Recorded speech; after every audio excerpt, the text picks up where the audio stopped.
Well, look who it is. Papa Pony is back. You know the drill. First in pod, Danny Parkins, Andrew Fillipponi. Every game, every team, every week. And this week, before the trade deadline, no teams on bye. So we actually get to talk about every game coming to you after a 30-15 Chargers win over the Bears. 30-13, right? Was the final score? 30-13.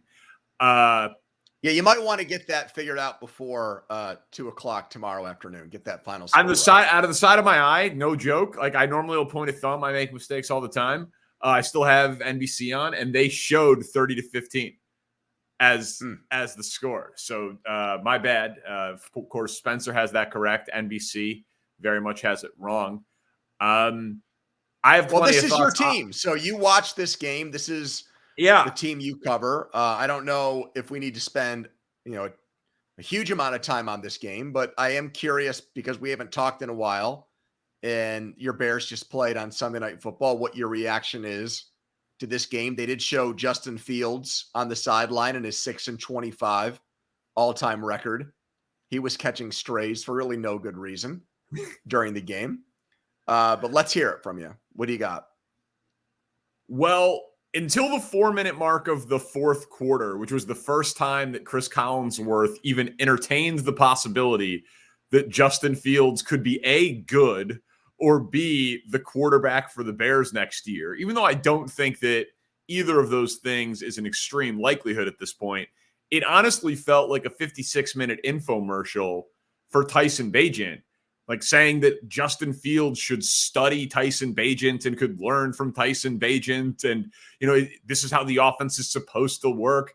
You know how this works. These broadcasters talk to coaches, and you combine that with Adam Schefter earlier today saying no one around the Bears was surprised about Tyson Bagent. In fact, one player in training camp said that they thought they had the next Brock Purdy on their hands. Yeah, I saw that.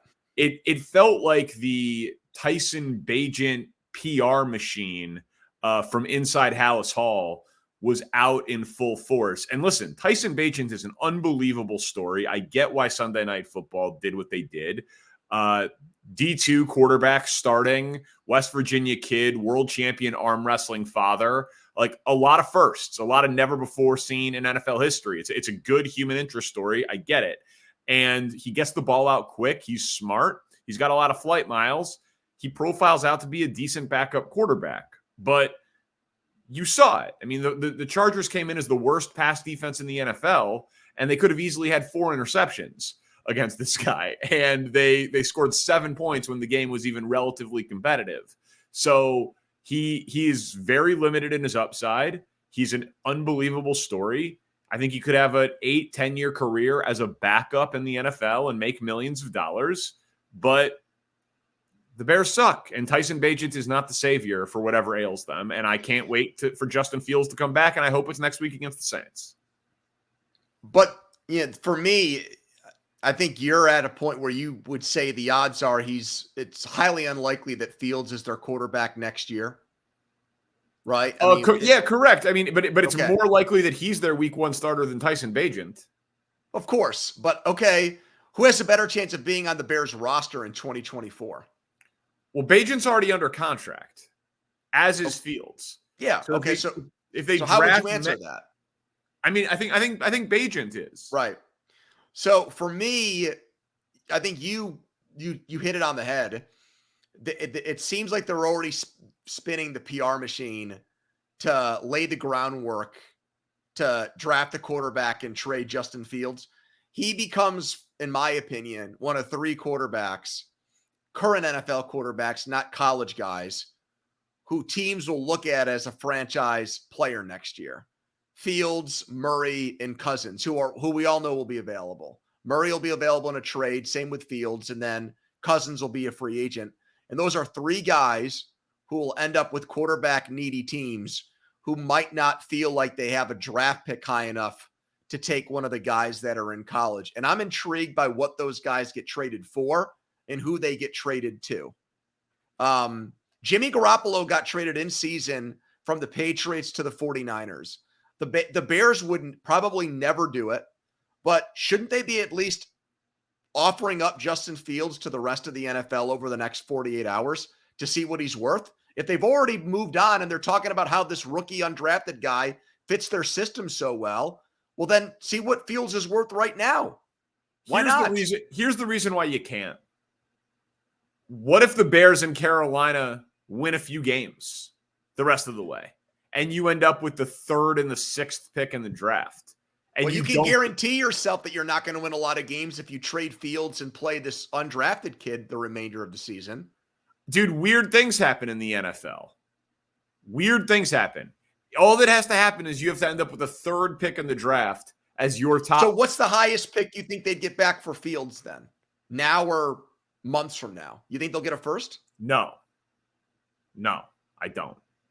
I think if they were offered a 1st, they would fly him private right now. Would they take a 2nd for him? I think they would. Yeah. Wow. Yeah, I think they would. Especially in the offseason. I don't think that they could do it right now, like I said, because on the off chance that you don't get Drake May or Caleb Williams, you can't go into next year with only Tyson Bagent under contract and Fields still. And all that goodwill he built up for what he did before he got hurt in the Vikings game seems to have evaporated awfully fast, huh? Yeah, man, it's crazy. He had 8 touchdowns, no picks, and over 600 yards passing in 2 games against Denver and Washington. Then had 6 bad drives against Minnesota, dislocated his thumb. Tyson Bagent threw for 160 yards in a win against Vegas, and then did what he did tonight against the Chargers. And like 40% of the city thinks Tyson Bagent's better than Justin Fields. It's weird. It's weird. Really All weird. right, let's get into the games because I don't really think there's a lot to be said about the Chargers. They beat a team that they were clearly better than, and their star quarterback looked like a great player tonight, and that's it, really. I mean, we don't. Yeah, I mean, Eckler helps them a lot. They're still dangerous if healthy and playing well, but we know that something weird will happen to the Chargers. All right, we got a lot of games to get to, and I put Vikings Packers at the absolute top because of the aforementioned Kirk Cousins rupturing his Achilles. To me, that is the biggest story of the day. What should the Vikings do now that Cousins is done? Play Mullins and hope they go 4-13. Okay, so would you trade Danielle Hunter? Yes. Okay. Yeah, for sure. Well, because I think that's really that's interesting. An easy one. Okay, you say it's an easy one. 4-4, but well, I mean, what you're saying? What's the alternative here? Trade for a Band-Aid quarterback? Trade for Ryan Tannehill? I just think it's no. I listen. I think that the week-to-week nature of the NFL, they were a clear seller. They beat the Niners. Then they're a clear buyer. They win the day, but their quarterback gets hurt. Now they are probably, again, they should be a seller. I wonder if they can pivot that quickly internally. Like, it's a week-to-week league. I agree with you. They clearly should be a seller now because of the Cousins news. The reports out of the locker room where it was the quietest the reporters had ever heard a locker room after a win in the NFL. Cousins is a beloved teammate there, and they were doing this without Jefferson. Like, Minnesota's offensive line has been better. Their defense had been improving. Like, they were actually a significantly improving team that people thought were going to make some noise as an NFC wildcard this year. And now their season's over. I'll be fascinated to see if they actually pivot off of it and trade away a couple of pieces in the next 48 hours. I'll be fascinated by it. Yeah, I mean, they're kidding themselves if they think they were actually going to make noise before this happened. I mean, they're a gimmick defense that blitzes more than any team in the NFL to try to make up for their issues in other spots. I give them credit for coming up with something that makes them different, that makes them tough to game plan for every week because nobody else does what they do from a philosophical standpoint. So that's an improvement off of last year. But they're the Vikings. I mean, they're going to invent ways to lose games. This year, they've been horrible in one-score games. So if they thought that they were going to, catch lightning in a bottle and go 9-8 and win a playoff game this year, that was their ceiling. That's always been the ceiling with Kirk Cousins. He's won one playoff game in 13 years. I think it's going to be interesting if they'll talk themselves into bringing him back now. Like, are they going to look like, let's say the Vikings do kind of limp their way to 7 wins and go 7-10.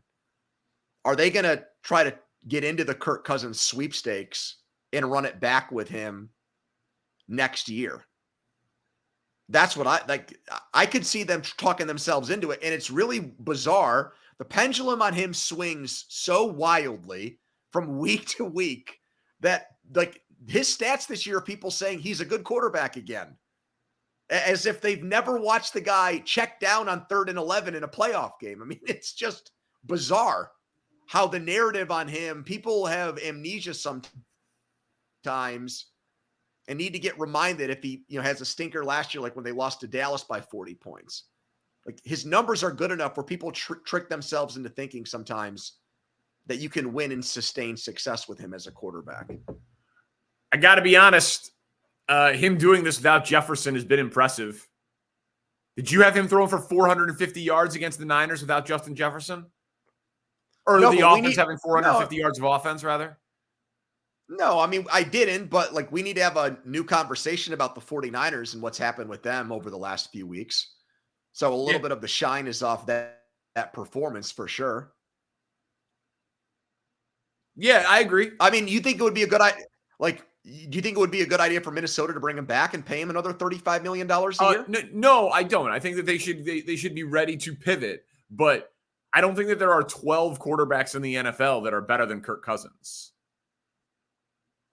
Fair enough. Okay, so you've got the 12th or you've got the 11th best quarterback in the NFL. Yeah, and you're paying him market value. I would not want my team to do that. I agree. I agree with you. I'm just saying this year Kirk Cousins has been impressive. That's all. He has exceeded my expectations this year. I wouldn't want I was talking with a buddy. I mean, he's been Kirk Cousins, Danny. He's on pace to throw more than 30 touchdowns and close to 5,000 yards. That's what he does every year. How is that impressive when that's what he does every single season, basically? He's got a rookie wide receiver as his number one guy right now. I told, and Hawkinson. Yeah. I mean, what does Jordan Addison have 7 touchdowns already? He does. Impressive. I told you he was going to be good and you didn't listen to me. No, you're right. You're right about that. All right. All right. I want to ask a question here now. I haven't done this in a couple of weeks. Yeah, sure. It is 49ers and Bengals. You have here bigger story, Burrow looking good or Purdy looking bad? Okay. For the talk shows, for the national talk shows, it's clearly Purdy looking bad because there has been so much debate around him and what happens when Debo is out and Trent Williams is hurt and he's thrown interceptions and multiple interceptions in a couple of games and he, the clock is striking midnight, turning back into a pumpkin, all of those analogies. And I'm right there with them. I never bought in on Purdy. You bought in on Purdy. I never bought in on Purdy. I think that this is what is happening here. When you don't have everything perfect around him, he's looking like Mr. Irrelevant. But we talked about if the Bengals could survive the early season Joe Burrow injury, man. The AFC feels wide open. He looked awesome today. And maybe you'll tell me that you're not impressed with the Niners defense anymore and that it's not impressive what Cousins did and it's not impressive what he did. But he is scrambling. He is getting up and just like emphatically lowering his head, diving forward on third down run conversions. He had 4 touchdowns today? Like Joe Burrow looked to me 100% healthy. And he just hung 31 on the Niners. We came into the 3 touchdowns. Thank you. We came into the year thinking that the Bengals could be a top 5 offense in the NFL, but then he got hurt and Higgins got hurt. This to me was a very impressive, the Bengals still have dreams of winning a Super Bowl type of performance. He completed 88% of his passes, and I think at one point set a personal record for consecutive completions against what was the number 1 defense in the NFL last year. And for the first month of the season, looked like it was on a similar pace. So I'm not going to say anything to denigrate what Burrow has done when I thought because of his calf injury, we were never going to see that guy this year. And so whatever, whoever put hands on him, whatever miracle worker they brought in to fix that calf muscle, it's worked, or he's found a way to manage it and play through the pain and be the Joe Burrow that has gotten them to back-to-back AFC championship games. So I am mighty impressed with what he's done. And it does have me thinking differently about the Bengals. But I do think that the bigger story is the 49ers on a couple of different levels. Number one, I think that I think that there's a chance that Purdy's going to get benched for Darnold. I just do. They signed Darnold on the first day of free agency. The way that people who covered that team talked about him in camp, and then the way that people who know quarterback play talk about the potential for him in that system, I really don't think it's going to take much more. I think the leash is very, very short on Purdy. I think like all the things that he got credit for, the quick processing, the sound decision making, we're seeing cracks in that right now. And I think that Shanahan likes the guy that's behind him.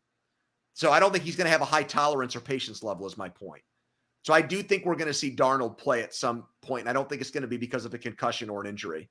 The second thing is, if when the obituary is written on the 49ers season, if it doesn't end in a Super Bowl, you could already see it. They're going to blame Steve Wilkes for it. I mean, what Shanahan said after the last game to me, we didn't talk about it because it was a Monday night game, was completely unacceptable to say the defensive coordinator came to me and admitted he made the wrong call. You just threw your guy under the bus. Like, you could tell that there's a disconnect there because he comes from outside the organization.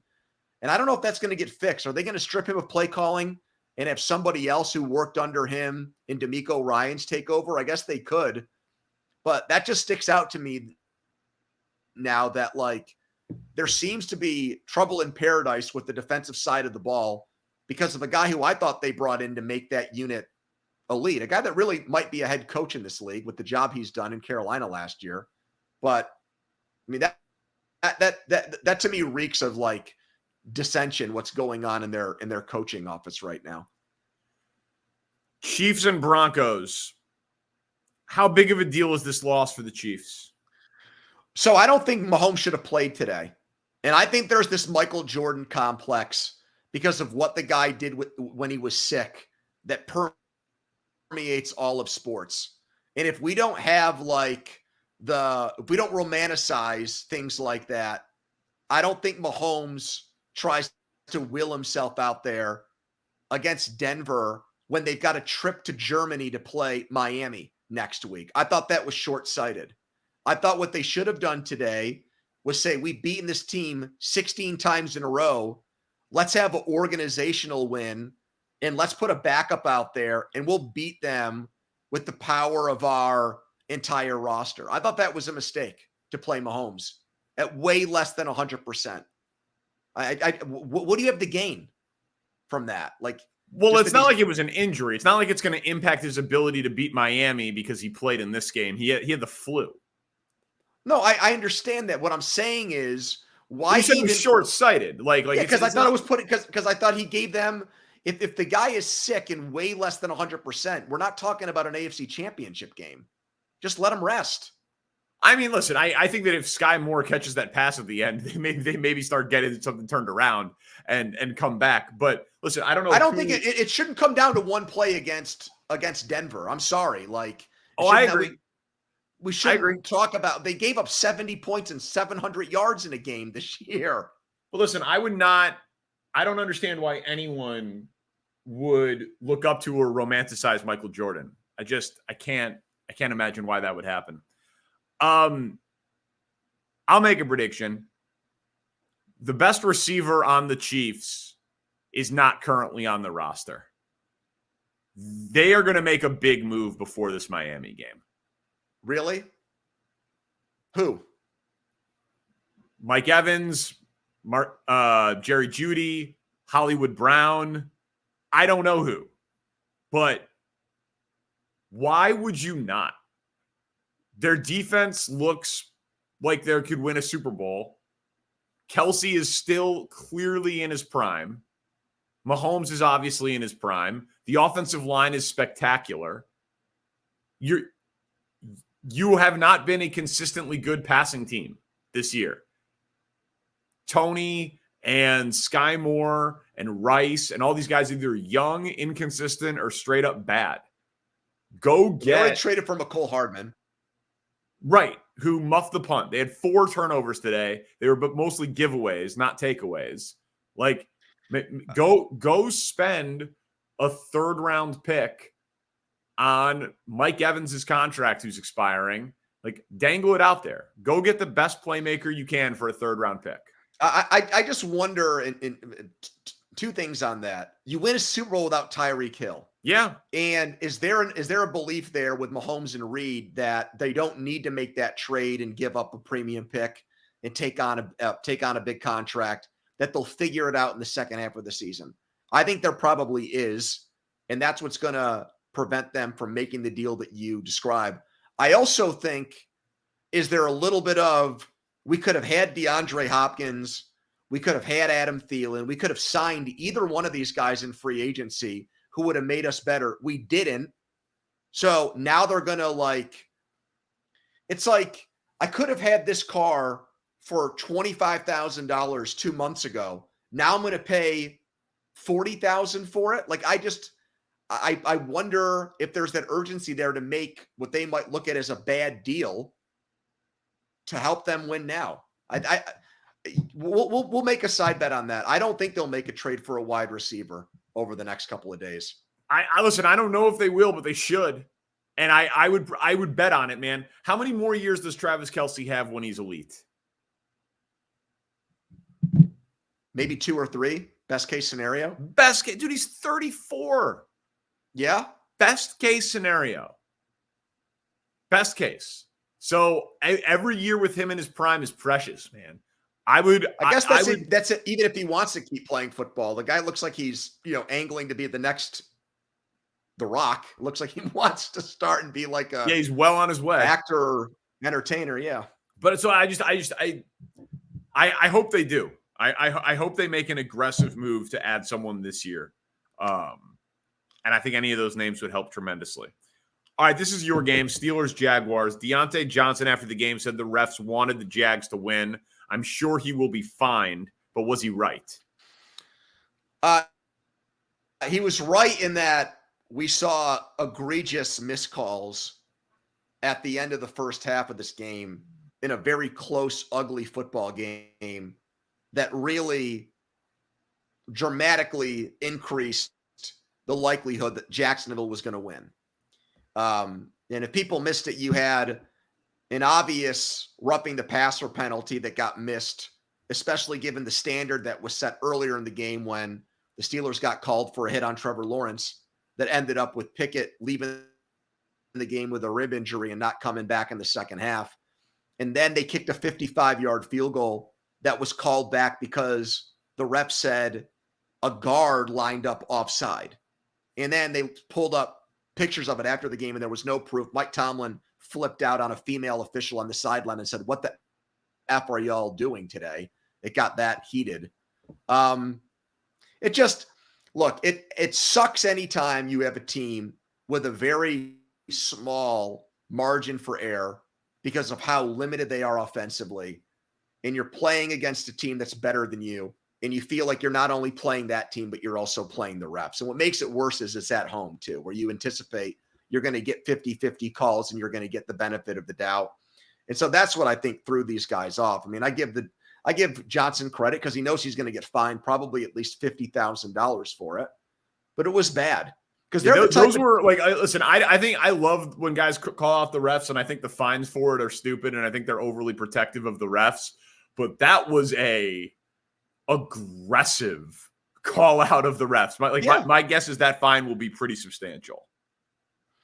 Yeah, and look, I mean, that's where the Steelers are at right now. They know they're in an absolute dogfight to compete in this division and make the playoffs.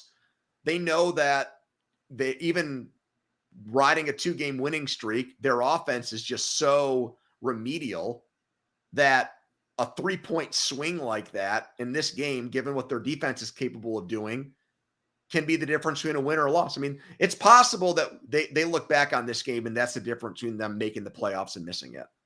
So that's why they were so pissed. And they had a right to be. Just one thing on Trevor Lawrence.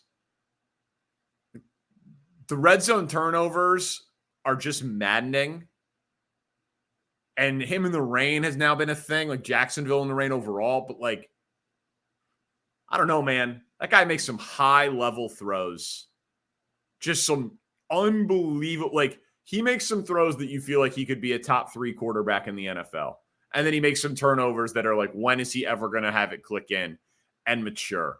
Like, I think he's been crowned way too early, even though this stretch of wins has been very impressive.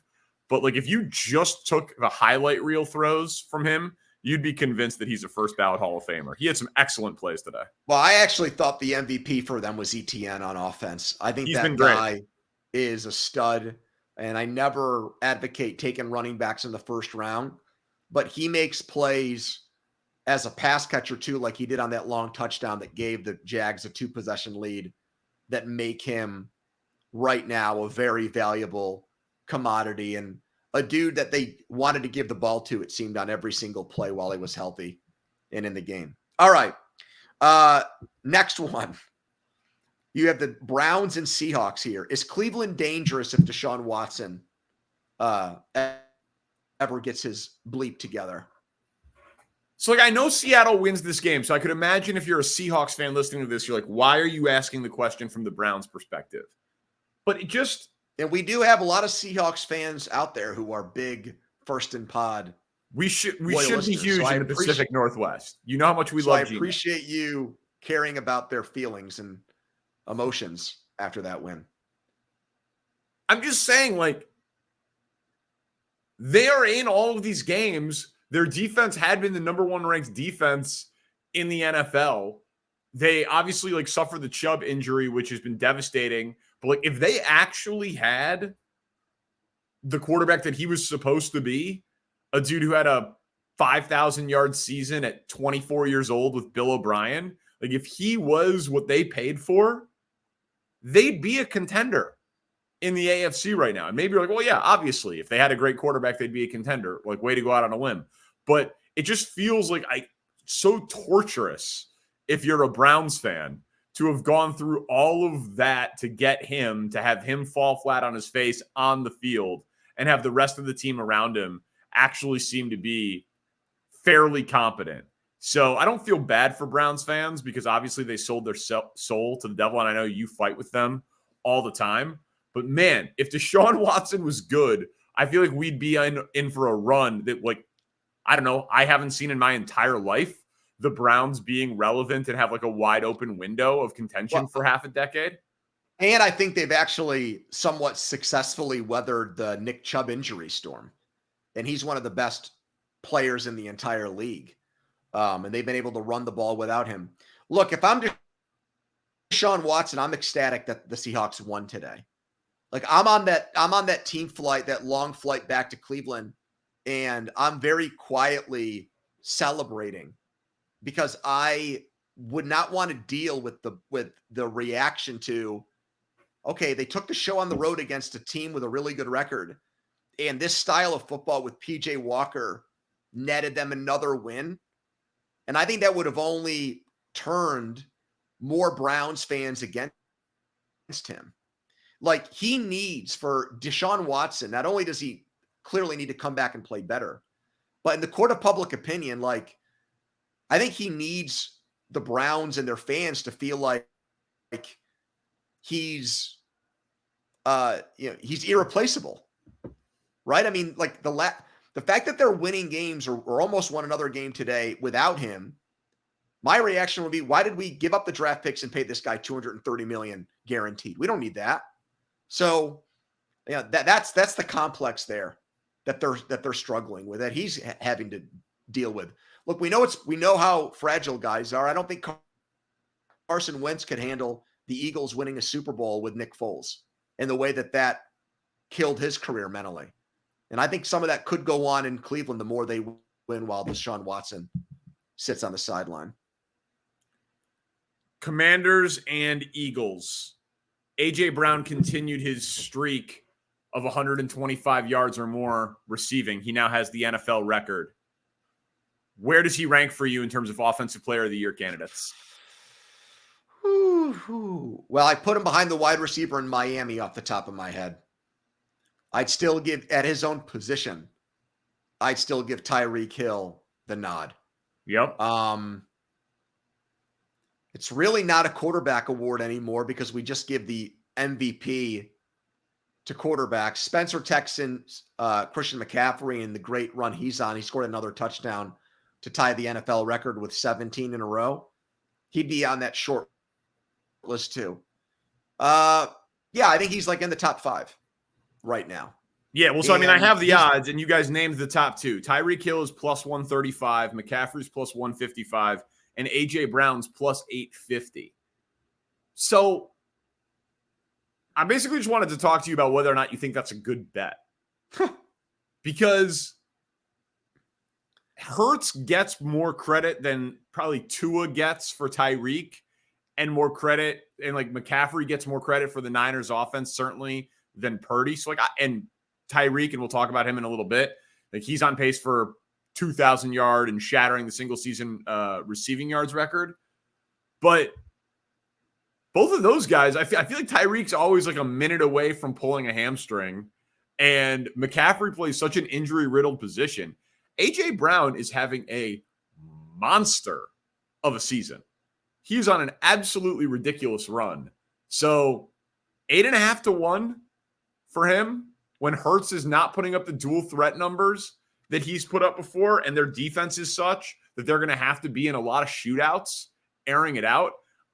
I don't hate that price for A.J. Brown, even though I clearly agree with the odds makers that he should be third right now. But it would not surprise me at all if A.J. Brown ends up by the end of the year at the top of this board. You just never know when the Eagles are going to revert back to being the super duper run heavy team that they were even at the very beginning of this year. Yeah. They also with Goddard and Smith, you do have games where the ball still gets spread around to those guys. It's really, to me, a testament in that they do such a good job of being aggressive there. I wouldn't be surprised if we saw Philadelphia do something else, even after the Bayard move. Maybe they trade for Hunter. I mean, I think they don't need him, but they might just say, screw it, the more the merrier. I mean, you just never, they traded for Robert Quinn last year and barely used him. You just never know with Howie Roseman what kind of move he's got up his sleeve. And I also think it's just teams that continue to say, we need to draft like a left guard over a wide receiver should look at that trade and subsequent moves around the league, like Jamar Chase over Sewell in Cincinnati. Like, yeah, they've got a great line, so it's not like they picked one over the other, but like, let's do everything we can to give our quarterback not protection, but weapons. So, yeah, I mean, I agree with that completely. I mean, I can't imagine being a Titans fan and watching this run that A.J. Brown is on right now. All right. So next you have Giants and Jets. Yeah. And with that comes the question, what the F happened to Brian Daboll and the Giants and their fans who are in a state of shock because I had Red Zone on and I think Scott Hansen acted like that game was over. Like that the Giants basically had it locked up and Gano missed a field goal. And then we'll go for it. 13 seconds later, go for it. Exactly. Yeah. Go for it. What are you doing? Your kicker is bad and going through a rough stretch. You fall forward. The game is over. You win. Congratulations. You missed the kick. You give them better field position. They didn't complete a pass since the second quarter. The second quarter. They were deep in the fourth quarter with -8 passing yards. Pony, that's one of the worst football games in modern NFL history. Like, legitimately, I don't know if you went through and looked at it. They were a combined 4 for 34 on third down. The Giants finished with -9 yards passing. There were 24 punts in the game. We talked about this before 24 punts. We talked about this before the season started, that we knew the Giants overachieved last year and they were going to come back down to earth. What would the reaction there be if and when that happened? Because they clearly were not going to duplicate last year, making the playoffs, winning a playoff game. That just was not in the cards for this team. They might have gotten a little bit better on paper, but that was just such a lucky they were the Vikings with a playoff win last year. They were a team. Minnesota and the Giants were not good teams. They got matched up against each other in a playoff game. The Giants won. That performance against the worst defense, Daniel Jones parlayed that into a long-term deal. So Giants were, I think, drawing pretty much dead before the season even started. I do think it's interesting that, though, that a lot of the New York sports media seems to have turned against Daboll in such a brief amount of time. Like, I would give him an A for last year. Yes. Do I give him an F for this season? I mean, today was brutal, like you said. But do I think he's forgotten that much as a coach in 1 year? No, I just think they paid the quarterback, which was dumb. Their offensive line is in tatters. They've got a, risk it or no biscuit style defense where it's all or nothing. Like, the problem for them is I just don't see where their path is to get out of this beyond this season, whether it's with Brian Daboll or another coach, because of the commitment they made to Jones. Yeah, I don't think they're moving on from Daboll, but that was one of the worst. I could not imagine attending that game. The coolest highlight of that game was, did you see Aaron Rodgers pregame? Yeah, he looked good throwing the ball. I thought the same thing. What is going on? He's taking a couple of steps and planting on his back Achilles and throwing the ball. What's that, like, horse tranquilizer thing, or that, like, ivermectin? You think he's getting that shot into his Achilles? Dude, it's what? Unbelievable. I know he did the different Achilles reconstructions with like the internal cast or whatever, but like, dude, like, they won that game somehow, and I'm thinking to myself, that kept them alive for the 7 seed. Yeah, he might come back and play. It's ridiculous. Just one more quick thing on the Giants, though. Like, the way in which they lost, I know it's not as egregious or as bad, but it did remind me a little bit of that Miami Georgia Tech game where your win probability was like 99 and you found a way to screw it up at the very end. And I just do wonder, like, that locker room probably already reality is set in. It'll be interesting to see how hard they play over the next couple of weeks when you suffer a loss like that. Do they just pack it in and get blown out from here on out? Well, I mean, is Tommy DeVito going to have to start for them again? Well, if he is, then they are going to get killed. Dude, he can't throw. He's not an NFL quarterback. Cowboys and Rams. Hold on one second. I want to just see. Oh, my God. The Giants-Raiders total has posted at 37.5. That is a screaming under. That is the biggest under of all time. Cowboys, good enough to be aggressive buyers after a dominant showing today, in your opinion? Yeah. Yeah, I expect them to buy also. Like, they lost Diggs, and that's massive. Dak was incredible today. CeeDee Lamb was incredible today. Obviously, Lawrence and Parsons are studs. Like, I don't know if a top cornerback is going to be traded. Like, there was a lot of talk around here of Jalen Johnson getting traded. I don't think the Bears are going to trade him. Why?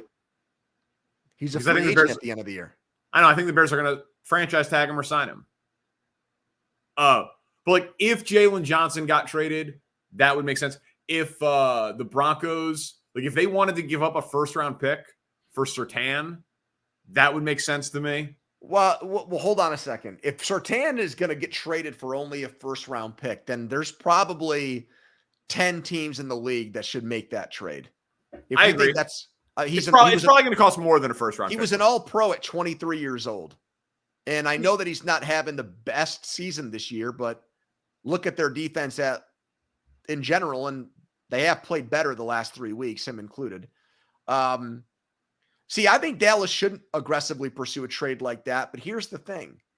Like, don't you feel like Jerry Jones, because he runs their drafts, is probably more married to those draft picks than he should be? I mean, how often have we really seen him trade top picks for players since he's taken over that role with them? I just think he fetishizes over it. Getting those picks right, all the times they put in the offseason. I don't know. I would like Derrick Henry's not going to get traded now, right? Not that I would even think that would be the best thing for Dallas to give up a first round pick for, or even a high second round pick. Yeah, I mean, I hear what you're saying, but if I'm them, I don't know. This whole league feels wide open this year. We've seen more trades in the NFL recently than we saw 3, 4, 10 years ago. Like, I think this is going to be a pretty active deadline, man. Just call it a hunch. Like, it's wide open in both conferences, and there's going to be a ton of teams that are motivated to get bad because of how good the quarterbacks are supposedly at the top of the draft. Just this feels like there's going to be a bunch of buyers and a bunch of sellers, which should make for an active market. And I would think the Cowboys would be among the active buyers. Let's do, okay, God, we still have five games left. We got to pick it up. Me and Meltzer went an hour 5 on one of them. It was disgusting. Titans, Falcons. I listened. Did you? Yeah. I'm sorry. How impressed were you with Will Levis? Very. Extremely. I mean, the guy's bombing the ball and airing it out, and he made DeAndre Hopkins look like the dude he was in Houston 5 years ago. The guy has physical skills. No one's disputed that. He can throw the ball 80 yards. That's never been a question. Atlanta's defense can have a good game. We saw what they did to Tampa Bay the week before. They won an ugly game there. I mean, they're capable of having good showings defensively. They're probably a top 15 defense in the NFL, slightly above average. And he roasted them. He cooked them today. I did not expect that. They were talking about playing 2 quarterbacks in this game, that they did mix Willis in, but the way that they advertised it was, we're going to use 2 guys in this game. That's not a ringing endorsement for Will Levis when that's the stated strategy of the organization. So I don't know if they were, underselling and over-delivering or what, but yeah, I did not watch every play of that game, but every time they showed a highlight and you see a guy step back and throw it 50 yards downfield and hit a dude in stride, that gets your attention pretty fast. Well, so like the first one was kind of underthrown. No one's there, blown coverage, Hopkins catches it. So I'm like, all right, not giving him much. The second one, Hopkins makes the awesome catch on the crosser. It's behind him, but he snags it, doesn't break stride, gets in. I'm like, all right, Hopkins helping the dude out. Then the third and the fourth one were great throws. I know, dude.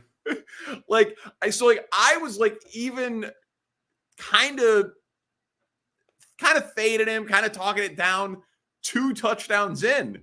And then by the end, I was like, all right, well, I'm a jackass. Like, playmaker made plays, man. Very impressive. No idea how this guy was third on the depth chart behind Malik Willis for the first third of the season. But I hope he starts the rest of the way, and I hope we never see Malik Willis or Tannehill again. And you were on, right, when I declared that the Patriots took the mantle from the Titans as the least watchable team in the NFL? Dude, you put this guy back here, they're not even bottom 5. They're straight up watchable. If Levis is a good quarterback, then the idea of him with Mike Vrabel, even though he's a defensive coach, they become a real live team in the AFC moving forward. It's only one game, I get that, but it was such a shocking performance that my mind is going to places like that already. I'm sure in Nashville, they're jumping to conclusions like that as well. Because the biggest thing with him is, I hate to make this comparison, but there is some Josh Allen in there. He can make throws that you demand and ask out of like the top 1% of athletes. Like, what makes an NFL quarterback? Can you get the ball from point A to point B? he can do that on like it's like reading defenses and going to the right places with the ball. He needs to get that right. But the physical tools, Danny, we saw today are through the roof. They might be better than anybody that was picked in that draft, to be honest with you, at quarterback. Does he throw a better ball than Bryce Young? Yes, 100% he does. Okay. Yeah, Richardson, he doesn't. Richardson's a toolsy guy. Well, I'm just saying, I think Richardson also has a big arm, but is much faster. Yeah. Well, he tested out as the greatest athlete ever. Yeah. At the position. Yeah. Dolphins and Patriots. A 2,000-yard season from Tyreek Hill. I guess we should consider that now as a possibility. Well, he's officially on pace. Through eight games, he's got more than 1,000 yards. He's officially on pace to do it in a 16-game season, and obviously they play 17. So he's got a real shot at breaking Megatron's record of 1964, and he's probably going to the Hall of Fame already. But you leave Kansas City and you leave Mahomes, and you get more productive, and you break that record. And you don't do it like straight up in garbage time, and you do it on a good team, you do it on a playoff team, you do it potentially on a division winning team. We talked Offensive Player of the Year earlier. I mean, if he does it, he'll obviously win. Like if he sets that record, he'll obviously win. But this is the signature season of a signature career that Tyreek Hill is crafting 8 games in. He's been unbelievable. I thought it was a really important game for them today. I really did. And Hill featured prominently in that. I thought, given how they played against Philadelphia and what lies ahead, the trip to Germany to play the Chiefs, that they could have gotten tripped up here. You know, New England riding high after beating Buffalo, Mac Jones having one of his best games as a pro. There's always the scepter or the glimmer of Belichick and what he's been able to do against Tyreek Hill in past matchups. And they got their 30 points. They kept New England at arm's length pretty much from the second quarter till the end of the game. I thought it was a very business-like win. The whole thing Miami's been fighting all year is we know that they can beat the bad teams. It's a matter of can they beat the good teams. And they didn't answer that question today, but they avoided what a lot of teams have fallen victim of. The Cardinals beating the Cowboys and the Colts beating the Ravens. They didn't allow for that to happen in a game where they could have easily been looking ahead to next week, Danny. They're very fun to watch. Saints and Colts. Saints put a big number on the board here. What's the best case scenario for the Saints season? Win the NFC South and win a playoff game would be my answer there. I think that's definitely in play. It's a 3-horse race. Tampa, they are leaking oil. I mean, they have not looked good the last few games. And Atlanta, we saw Ritter leave the game. They said concussion. Others said it was performance related. He's not played well. Heineke got playing time today. I mean, they should be the favorites to win the division. And the odds are not posted right now for that division. 6 of the 8 divisions are up right now. The NFC South is not one of them.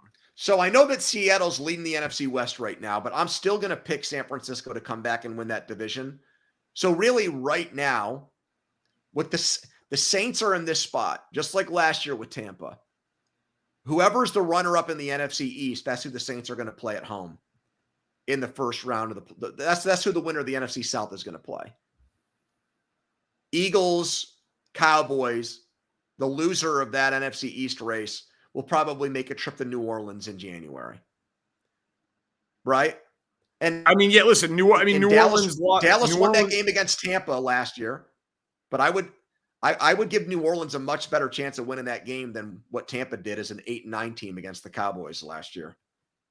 Yeah, I mean, New Orleans, they're tough to figure, man. Yeah, of course. 2 weeks ago, they lose to Houston, lost to Jacksonville. Derek Carr is acting like a petulant child on the sidelines and basically apologizing and being grilled for it. all week, and then they come out and hang 38 on the board, and their defense is still good. Like, listen, I know Indianapolis is not that impressive, but I don't know that they have that type of firepower in them consistently, but I don't know, it was 31-24 against Jacksonville last week. It does seem like their ceiling is higher than the Falcons ceiling or the Bucs ceiling, if they can put together that type of offensive performance. Because Atlanta can't, and I still think Tampa is pretty limited, even if Baker, for the most part, has been the best. Like before today, I would have said Baker's been the best quarterback in the division. Mm-hmm. But Derek Carr had a great game today. All right, last one, right? No, we got two more. We got two more. I'll ask you this. Go ahead. Sorry. By the way, I'm just going to sneak this in. I think Justin Fields is going to be the Falcons quarterback next year. I want to just get that out. I mean, everybody's linking him to him. I mean, Ryan Pace is there as the number 2. He drafted him. He's from Atlanta. You're not the first one, buddy, but go ahead. Ravens Cardinals. Is Baltimore the best team in football? You're asking this question at the bottom of a rundown here? Yes, sir. Okay, we're saving the best for almost last year. Okay, so they're number 1 in DVOA. Okay. Does it feel like that's right, basically? Because to me, Lamar is still being let down by the dudes around him. Bateman had what might have been the best play of his career today on one of his catches, and he still only finished with 34 yards. He stinks. Andrews is awesome. Zay Flowers, they kept trying to get him the ball. He had less than 20 yards receiving. Like, Gus Edwards had a big game. Right. They got everything done running the ball. They had some short fields. Dobbs threw terrible interceptions. Arizona somehow covered in that spot. I don't know if Baltimore can invest more, like, in skill position guys for Lamar, but I still think he's being let down. Like, Zay Flowers and Odell Beckham is not enough, but their defense has been great, especially in the red zone. I think Lamar's been great. The balance in between run and pass has been great. I definitely think this team can win the Super Bowl. I don't. I'm not going to go as far as to say that because of everything you said leading up to that statement. I don't think, even though they've got former first-round picks and, for me, the Odell Beckham Jr. deal, as it turns out, I still think that was an olive branch where they overpaid Beckham because they thought it would help placate the Lamar Jackson situation, whether that was him coming back and playing on a franchise tag or helping, grease the skids for a long-term deal. Clearly the guy's not anywhere close to where he was before the knee injuries. They should have been more serious about getting the wide receiver in there. I mean, really, look, they traded Marquise Brown, and I know they got a first-round pick back in that deal with Arizona.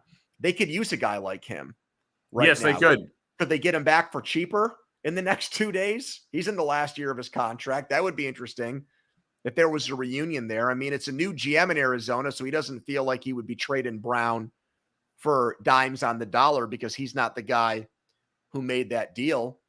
But no, this is Baltimore's reputation right now with Jackson and Harbaugh, in my opinion, is that this is where they typically peak in a season, right around the midway point. So wake me up in January if Lamar Jackson's healthy and they've got 12 or 13 wins. I'll agree with you. But right now, I'll even put it this way. Who would I bet to have a deeper run, the Bengals or Ravens, out of that division? I'd 100% say Cincinnati. Not Listen, a hesitation. I trust them way more.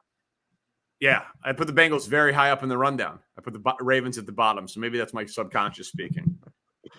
Last one. You have Texans and Panthers here. Yeah. Do you think the Panthers are going to gift the Bears the number 1 pick? So the next 2 weeks are going to determine. We've come full circle here, is what's happened on this podcast. Yeah, well, it's a good job by you. So, they weren't good today. It was 15-13. They had early in the game, they were down 7-0. They had 4 plays from inside the 5-yard line, couldn't punch it in. They don't have a consistent rushing attack. Thielen he locks in on Thielen because no one else is consistent in the passing game. But Bryce showed some decent resiliency driving him down the field, and it was a weird ending to the game with the Texans guy kept jumping off sides to try to block the kick. It was just it was a weird game. Could have gone either way. Carolina wins it. Next two games, though, are Indy and Chicago. They easily could, 12 days from now, be a 3-win football team. So I think if they lose, to me, it comes down to the next two games. And my guess is they split it, and that'll kick it down the road a little bit. But 2-0 or 0-2 will determine whether or not the Panthers do it. But I still they could trade away Brian Burns if they can't work out a contract with him, and then he'd be the best player moved at the deadline. But they don't have an incentive to tank because they already gave up their number one pick. So I don't know how they're going to handle the deadline coming up here. But as I kind of talk my way through figuring out my take on this, which is not how talk show hosts are supposed to do it, but it's late at night, I apologize. They gave up their number one pick. If you trade Brian Burns to get that number one pick back, then yeah, I think that they're going to give the Bears the number one pick. But they maybe don't want to do that, and they want to try to win some games for Bryce Young. So talk to me in 2 days. I don't think that organization and the way we know the owner is so involved, he's going to trade away one of the best defensive players in the NFL because he wants to get the 26th pick in the draft or 27th pick.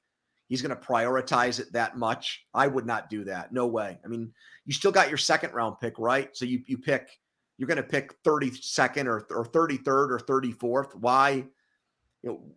Keep Burns as part of your nucleus of your team. You should. You should. They haven't been able to sign him. Well, then you franchise tag him and make him play on that. So do I think Carolina? No, I think right now the Cardinals are back in the driver's seat to pick number one. We're right back. That's who it would be right now. It would be Arizona 1. I want to just end on this point. Did you not think I probably should have seen this coming, but the Glazer story that he sat on for today about how the Texans and Bears almost had a deal and that Houston was going to use that pick to take Bryce Young. If you're Houston, aren't you furious that that's getting out there on October 30th? Wouldn't that, they want, if that's true, which I'm guessing it is, that's a story that you want out there before the season even starts. Let, Stroud react to it however he wants emotionally, and then you move on and you got the entire season. You're telling me who knows? Maybe they gave him the heads up because they knew Glazer was going to report it. But he didn't play well today, and I was just thinking about that. Hours before the game, there's a report that's all over the internet and all over TV that the team he's playing against, they got the guy that your organization really wanted. It's not you. This GM and coach have told you how great you are for the last few months, but really, if they had their druthers, they would have picked the other guy. I could see how that would mess with a 21 or 22-year-old. That's all. Yeah, no, I mean, hours before a game. Yeah, if he was on his phone, if he saw it, if it made its way to him. But yeah, it's a good take to end on. It's good to have you back. Great to be back, man. How was paternity leave? I changed a lot of diapers. Good. I tried to get a routine down where there was feeding times and nap times and tried to adhere to that the best that I could. That's good. So yeah, it was not like a situation where, I was a total disheveled mess and the baby's crying nonstop and I haven't slept or showered in days and in over my head. I did not feel that way. I was in complete control. Do you feel like you tweeted too many sports takes while you were on paternity leave? Because I do. You do? Yeah. Oh, that was my outlet. That was all I had. I didn't have this. I didn't have the show, so I needed a place for takes. Yeah, you needed to get those. The takes are still there. I didn't want to get take blue balls where I'm just sitting there with these takes inside of me. with nowhere to unleash. You're like just like, God, So. the internet needs to know what I think about Pat Narduzzi. It's got to get it out there. It's not even like it's honestly, I hope people don't take this the wrong way. It's more for me than it is them. It's more, I need to get this out of my system. Sure. You know? Yeah. All right. One of those things. All right. Thanks to Spencer Ray, our producer. Hey, is Kenny Pickett going to play Thursday? Probably not. The Mitch Trubisky show. Oh, God. So we'll be coming to Al Michaels.